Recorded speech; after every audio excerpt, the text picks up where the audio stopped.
Hello, Commanders fans. Today we have some hot news that you can't miss. So get ready because there's a lot of important information coming.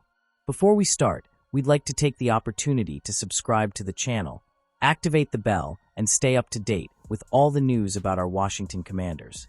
Don't forget to leave a like, which really strengthens our community and helps bring this content to the most passionate fans of the team.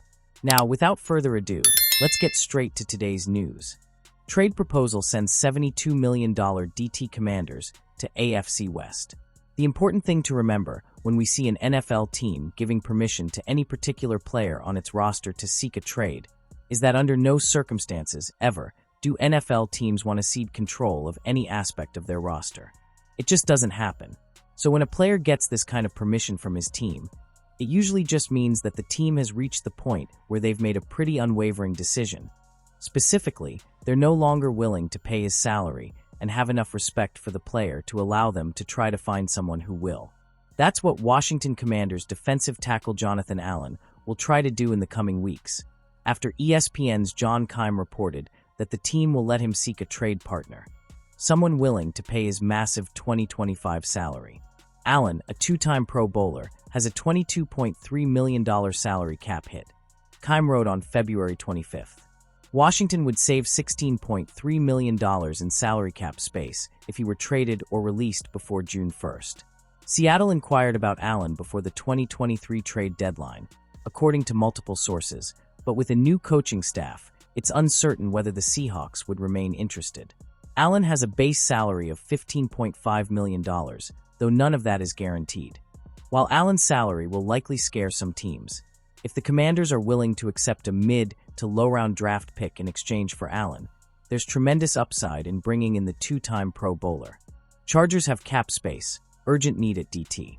The upside of bringing Allen in via trade, as long as they don't give up too much in return, would seem to make the Los Angeles Chargers the best option for the former first-round pick. The Chargers went 11-6 in 2024 and made the playoffs under coach Jim Harbaugh, but they need an anchor for their interior defensive line. That's the kind of gravitas Allen brings, and if he does that and the Chargers make the playoffs again, which they likely will, he'll be worth it. If the Chargers somehow win a playoff game with Allen on the field, you could argue they came out ahead. And perhaps the most important part for the Chargers? Bringing Allen in doesn't require any long-term commitment. 2025 is the final season of the four-year, $72 million contract extension he signed in July 2021, and the Chargers have an estimated $70 million in cap space. The Commanders currently have $162 million in contracts tied to two defensive tackles, Allen and 2018 first-round pick Darren Payne, who signed a four-year, $90 million contract extension in March 2023. That's an exorbitant and unsustainable number for any team at that position. Longtime NFL analyst boldly jumps on Commanders' Debo Samuel bandwagon. The Washington Commanders are looking to beef up their wide receiver room this offseason. Looking at the assets at Adam Peters' disposal, nothing should be ruled out. Washington only has Terry McLaurin and Luke McCaffrey under contract right now. Several of the team's wideouts are free agents, and not all of them will be back. But given the money tied up in the second-team All-Pro with the promise of more on the way, it will be interesting to see how much money is allocated to the position group when the draft period begins. Peters will have a strategy in place. He has significant financial resources and 7 draft picks. The Commanders won't spend for the sake of spending, but the general manager is expected to be more aggressive after Washington defied the odds to reach the NFC Championship game. Speculation continues to mount about the prospect of acquiring wide receiver Debo Samuel Sr. He has been closely connected to Peters since their time together on the San Francisco 49ers. The versatile guard has been cleared to seek a trade, though finding a willing suitor, given how his contract is structured, won't be easy.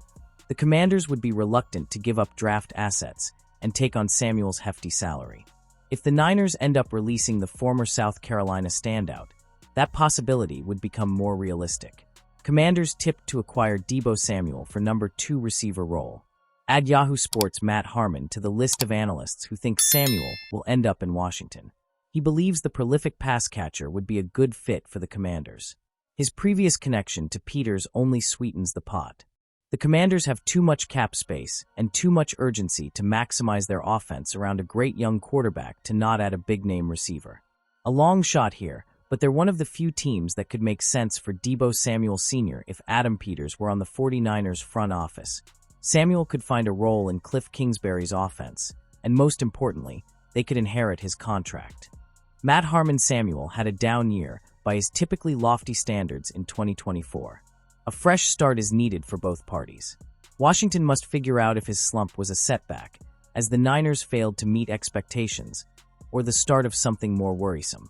The All-Pro has dynamic dual-threat traits that Cliff Kingsbury could effectively scheme around. Samuel is a nice complement to McLaurin and is a player capable of leaving himself open for quarterback sensation Jaden Daniels to utilize. Washington wouldn't be alone in moving on from Samuel, especially if he hits the open market. He's an explosive pass catcher with high-caliber credentials. This type of win-now move fits into the Commanders' Super Bowl window, with 2 years remaining until Daniels becomes eligible for a contract extension.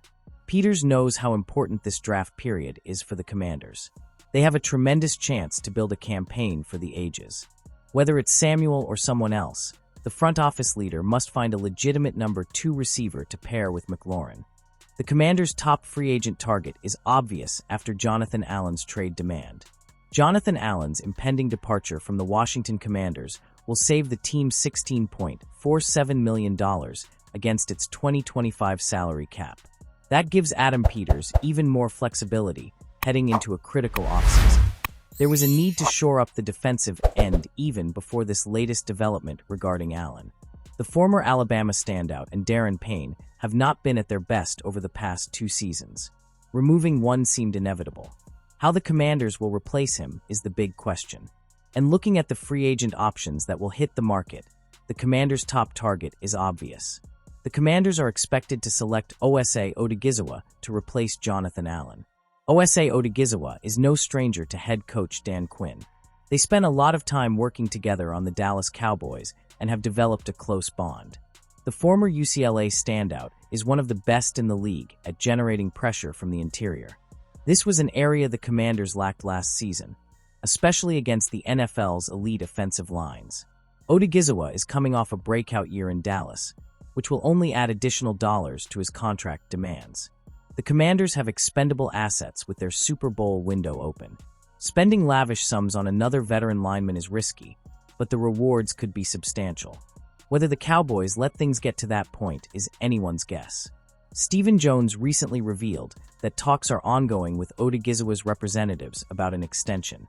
Dallas is struggling financially, so they may not be willing to pay what could end up being around $20 million per season to keep him around. With Allen gone, the Commanders will look at every possible option available. Someone like Milton Williams should be considered, something that would also weaken Washington's bitter division rival and Super Bowl champion Philadelphia Eagles. This is also a deep defensive lineman class, which Peters is in the process of scouting at the NFL Scouting Combine. Odighizuwa's familiarity with the coaching staff and the fact that he's just entering his prime seems like a no-brainer. Leaving one NFC East club for another typically comes with vitriol.